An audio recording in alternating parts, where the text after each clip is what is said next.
En septembre 1884, le vent des plaines frappait les vitres d'une petite maison de ranch à une douzaine de miles au sud de Dodge City, Kansas. Emory, blotti dans une couverture trop fine, était assise au bord de son lit étroit, les pieds nus suspendus au-dessus du plancher rugueux.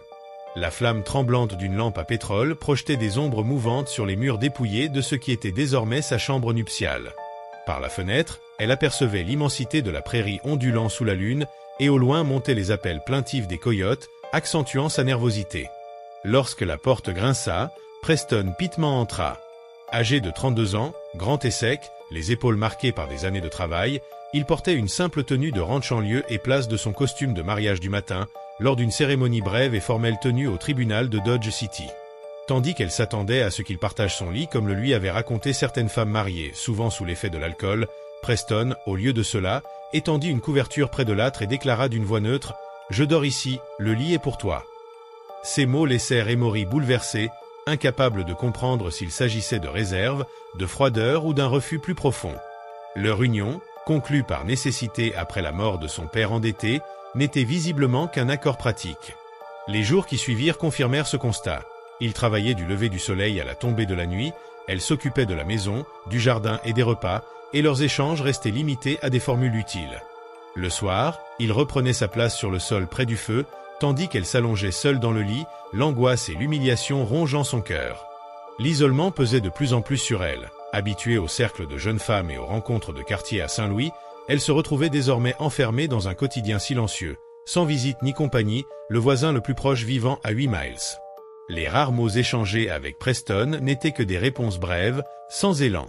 Pourtant, parfois, lorsqu'elle lisait à voix haute un recueil de poèmes qu'elle avait apporté, elle percevait une fissure dans l'armure de cet homme secret. Il l'écoutait, immobile, comme saisi, et un soir, il osa lui glisser d'une voix basse que sa lecture lui était agréable. Ce fut le premier semblant de tendresse depuis leur mariage, un signe fragile mais suffisant pour nourrir chez Emory l'espoir que, derrière ce silence de pierre, un autre visage de son mari existait peut-être, enfoui sous le poids invisible de ses fardeaux. Emory sentit une douce chaleur s'allumer dans sa poitrine, le premier véritable plaisir depuis des semaines. Elle avait proposé de lire à nouveau le lendemain soir, et il avait accepté, d'un ton réservé. Pourtant, le soir venu, Preston resta enfermé dans la grange jusqu'à tard, et en rentrant, alla directement s'installer près de la cheminée sans même prendre place à table. Déçu, Emory rangea son livre et se sentit ridicule d'avoir espéré qu'un moment de complicité puisse grandir entre eux. Les jours passaient, et son mari s'éloignait toujours davantage. Il travaillait plus tard que nécessaire, fuyait les repas et ne restait jamais longtemps en sa présence. Elle finit par croire qu'il regrettait leur mariage et que le poids des dettes de son père échangées contre une épouse non désirée avait été un marché malheureux pour lui. Honteuse et accablée, elle écrivait à ses amis de Saint-Louis, mais n'osait pas leur dire la vérité. Elle décrivait un mari attentionné et un ranch harmonieux, inventant une vie qu'elle ne vivait pas, comme pour sauver le peu de fierté qui lui restait.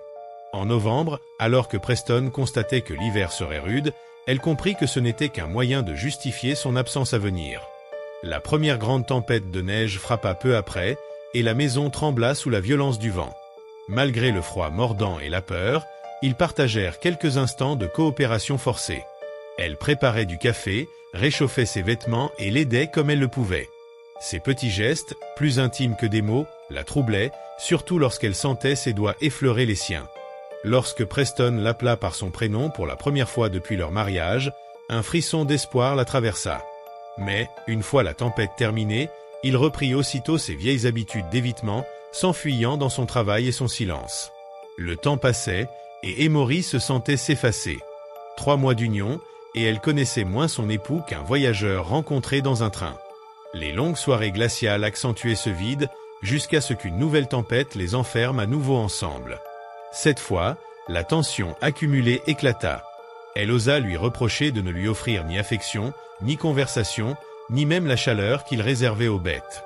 À sa surprise, il ne nia pas son accusation, mais finit par lâcher une vérité déconcertante. Ce n'était pas son rejet qui l'éloignait d'elle, mais au contraire le fait qu'elle représentait tout ce qu'il désirait et qu'il s'interdisait d'approcher.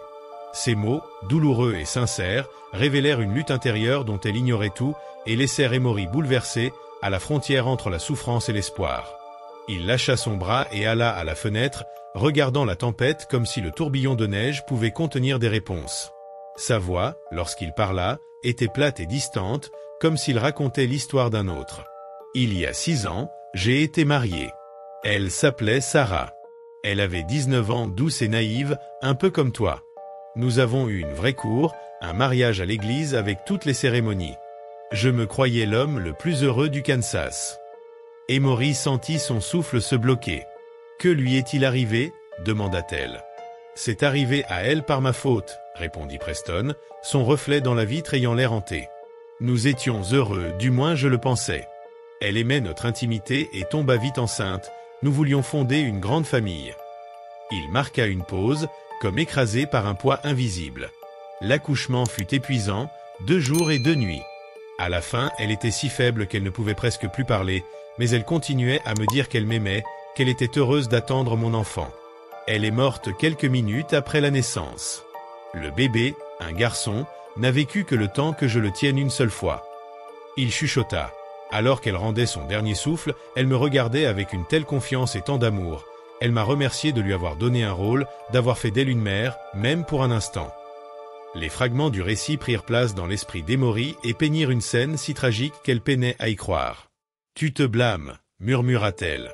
Je l'ai tué autant que si j'avais posé une arme contre sa tête, dit-il.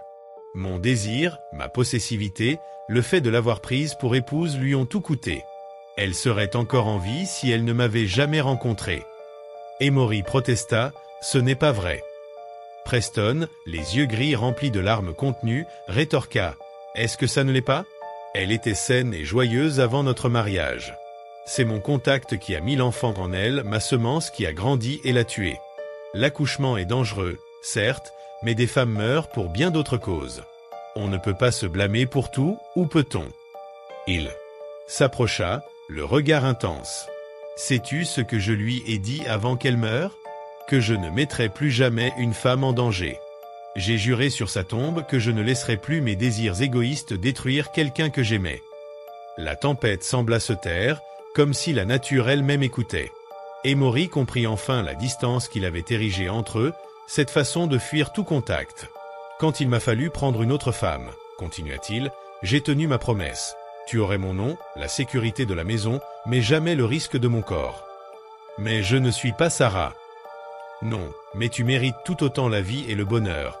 Je ne veux pas te détruire comme je l'ai fait pour elle. » Des larmes coulèrent sur les joues d'Emory pour l'amour perdu, pour la tragédie de Sarah, pour sa propre situation. L'homme apparemment froid se révélait noyé de deuil et de culpabilité, prêt à vivre comme un moine pour la protéger. « Preston, » dit-elle doucement en s'approchant, « et si je te disais que le risque ne me fait pas peur ?» Il secoua la tête, « Tu es trop jeune pour mesurer ce que tu risques. J'avais l'âge de Sarah quand elle t'a épousé. Si elle a pu choisir, moi aussi. Regarde ce qui est arrivé à elle, et à tant d'autres femmes qui ont choisi l'amour plutôt que la sécurité. » Emory posa la main sur sa joue, il ne recula pas, bien que tout son corps se tendit. « Les femmes qui choisissent des mariages sans amour vivent peut-être plus longtemps, mais vivent-elles vraiment ?» murmura-t-elle. Preston ferma les yeux à ce contact, un tremblement le traversa. « Je ne peux pas perdre une autre femme ni vivre étranger à mon propre foyer. » Elle passa le pouce le long de son os de la joue. « Je ne te demande pas d'oublier Sarah. Simplement de te souvenir que je suis vivante, que je t'ai choisi en connaissant les risques. Si tu veux honorer sa mémoire, vis comme elle l'aurait souhaité. Ne passe pas tes jours seul, rongé par la culpabilité. » Il la regarda avec un mélange de désir et de peur qui lui brisa le cœur. « Je ne sais pas être mari sans craindre de faire du mal. » « Alors apprends. Nous apprendrons ensemble. » Elle se hissa sur la pointe des pieds et approcha son visage du sien. « Embrasse-moi, Preston. Pas parce que tu dois, mais parce que tu en veux. Parce que je suis ton épouse et que je te le demande. » Il hésita un instant, puis ses mains encadrèrent son visage avec une douceur révérencieuse. « Je voulais t'embrasser depuis le jour de notre mariage, » souffla-t-il. « Et pourquoi ne l'as-tu pas fait? » Par peur. Si je commençais, je n'aurais peut-être plus su m'arrêter et je te mettrais en danger. Emory sourit à travers ses larmes, peut-être est-il temps d'arrêter d'avoir peur. Son baiser fut alors ardent, comme la libération de mois d'émotions contenues, elle répondit avec la même passion. Lorsqu'ils se séparèrent, essoufflés, leurs fronts se touchèrent, ses mains toujours posées sur son visage. « J'ai encore peur, admit-il. Moi aussi. Mais je préfère affronter cette peur avec toi que de vivre un jour de plus comme avant. La tempête grondait dehors. Dans la petite maison, quelque chose avait changé. Après 3 mois, les barrières s'étaient fissurées, et pour la première fois depuis le mariage, Emory se sentit vraiment épouse du nom qu'elle portait. Preston revint soudain à la réalité. « Les bêtes », dit-il, reprenant ses distances. « Non », dit-elle fermement en retenant ses mains. « Le bétail a affronté des tempêtes bien avant nous. Certaines choses importent moins que nous. » Un coup de vent heurta la maison si fort que tout trembla. De la poussière tomba des poutres, et au loin, quelque chose se fracassa sur la prairie. Emory sourit. « Il semble que Mère Nature ait décidé pour nous. Même toi tu ne peux pas sortir par un tel temps. » Un coin de sa bouche se leva. C'était le premier signe d'humour depuis leurs noces et cela la surprit agréablement. Ils se taquinèrent, la conversation s'ouvrant désormais plus aisément, comme si l'honnêteté partagée avait décroché une porte longtemps fermée. Ils parlèrent de Sarah sans l'ombre d'un jugement. Il raconta son rire, sa façon de chanter faux mais avec ferveur, ses maladresses et les petites catastrophes qui faisaient son charme. La nuit passa, la tempête rugit toujours, mais leurs échanges avaient pris une chaleur nouvelle. Emory raconta son enfance à Saint-Louis, les difficultés de son père après la mort de sa mère, et comment elle avait tenu la maison. Il écouta, sourit, apprécia ses efforts à la cuisine, et fit naître un lien simple et patient. Les jours suivants, leur relation s'adoucit encore. Il commença à partager le petit déjeuner, à discuter des travaux et des projets, puis à travailler avec elle à la reconstruction des clôtures, un apprentissage côte à côte qui fit tomber les derniers murs. Il lui confia ses peurs, elle partagea son espoir, et tous deux entreprirent, lentement mais fermement, de bâtir une vie commune, jour après jour, comme le printemps fait fondre la neige du prairie. Emory regardait le bétail se diriger vers la citerne tandis que le crépuscule rafraîchissait la prairie. Preston, qui ne faisait aucun mouvement pour se lever de l'herbe, proposa de rentrer, mais elle se rapprocha sur leur couverture de fortune jusqu'à ce que leurs épaules se touchent et confessa quelque chose qu'elle n'avait pas dit en toute franchise. Bien qu'elle fût plus heureuse qu'il y a 3 mois, elle se sentait encore incomplète. Preston resta immobile à côté d'elle. Ils parlaient désormais, travaillaient ensemble, partageaient des repas et des silences confortables, mais ils n'étaient pas totalement mariés, ils dormaient toujours séparés, gardaient des limites prudentes et se touchaient le moins possible. Emory le supplia de cesser de la traiter comme de la porcelaine fragile et de la revendiquer comme sa femme, d'arrêter de les punir tous les deux pour une tragédie qui était arrivée à d'autres. Après un instant de tension, il porta la main à son visage, demanda si elle en était sûre, et lorsqu'elle répondit qu'elle n'avait jamais été aussi certaine, il l'embrassa avec la passion retenue de 2 êtres enfin livrés l'un à l'autre. Ils restèrent un moment, haletants, et bien qu'ils évoquassent la nécessité de prendre des dispositions, la politesse prudente qui caractérisait leur mariage se brisait définitivement, remplacée par quelque chose de plus complexe et plus satisfaisant. 1 an plus tard, Emory se tenait à la même fenêtre de la cuisine et regardait Preston réparer le portail de l'enclos agrandi. Le troupeau avait augmenté d'une 20aine de bêtes depuis qu'un risque rentable avait payé, et Preston bougeait avec une confiance aisée, fredonnant sans mélodie et lui faisant signe quand il la vit. Constance Jenkins fit sa visite hebdomadaire, et voyant la main d'Emory sur son ventre plat, comprit la nouvelle avant qu'Emory ne la raconte à Preston. Emory ne le lui avait pas encore dit parce qu'elle voulait être certaine, mais lorsqu'elle l'apprit, la peur et la joie se combattirent sur son visage et il avoua se sentir à la fois terrifié et l'homme le plus chanceux du Kansas, affirmant qu'elle lui avait rendu la capacité d'espérer. Ils s'étreignirent, préparèrent l'avenir et apprirent à équilibrer prudence et courage. Au fil du printemps sur la prairie, la vie domestique quotidienne, raccommodage, confiture, poulet frits et commérage de voisinage devint miraculeuse. Des années plus tard, en juillet 1890, le ranch avait une nouvelle aile et une véranda ombragée où les enfants jouaient. Le docteur Whitlow apporta un vieux registre médical daté de 1878 décrivant un travail prolongé et obstructif, une disproportion céphalopelvienne et aucune faute relevée, ce qui apaisa la culpabilité si longtemps portée par Preston. La famille se rassembla sur la véranda, les voisins repartirent après avoir discuté de clôture et de veaux, et au crépuscule le couple regarda ses enfants chasser des lucioles. Preston remonta sa montre, le tic répondant sous ses doigts, et comprit que ce qu'il craignait autrefois à propos de l'amour était devenu leur abri. L'été avançait, et la chaleur écrasante du Kansas recouvrait la terre comme une couverture brûlante. Les journées commençaient tôt, avant le lever du soleil, car chaque heure de fraîcheur comptait. Preston, bronzé par le travail, dirigeait désormais plusieurs jeunes ouvriers qui l'aidaient à entretenir l'exploitation. Emory observait souvent ces scènes depuis la véranda, un enfant accroché à sa jupe, un autre riant en courant après le chien de la ferme. Pourtant, malgré cette paix apparente, Emory sentait qu'un tournant s'annonçait. Preston parlait de nouvelles terres, d'agrandir encore le troupeau, et d'investir dans des machines venues de l'Est. Elle l'écoutait, partagée entre l'admiration pour sa vision et l'inquiétude de voir leur existence simple se transformer en une entreprise trop vaste, trop lourde. Une nuit, alors que les enfants dormaient et que les champs s'illuminaient de lucioles, Emory osa lui dire « Preston, promets-moi que tu ne laisseras pas tes ambitions nous voler ce que nous avons construit. » Il la regarda longuement, le visage adouci par la lueur des flammes du foyer. « Ce que nous avons bâti, dit-il enfin, ne sera jamais remplacé par des chiffres ou des bêtes de plus. Tout cela, je le fais pour toi, pour eux. Mais si tu me dis d'arrêter, je poserai les outils demain. » Elle sourit alors, touchée par la sincérité brute de ses paroles. Elle comprit que, derrière son énergie infatigable, subsistait toujours cet homme qui avait connu la douleur et qui, désormais, trouvait son refuge dans l'amour et la famille. Le lendemain, la vie reprit son cours. Les enfants jouaient autour de la maison, les voisins passaient pour partager un repas, et la prairie ondoyait sous le vent comme une mer sans fin. Pourtant, dans le cœur d'Emory, quelque chose avait changé.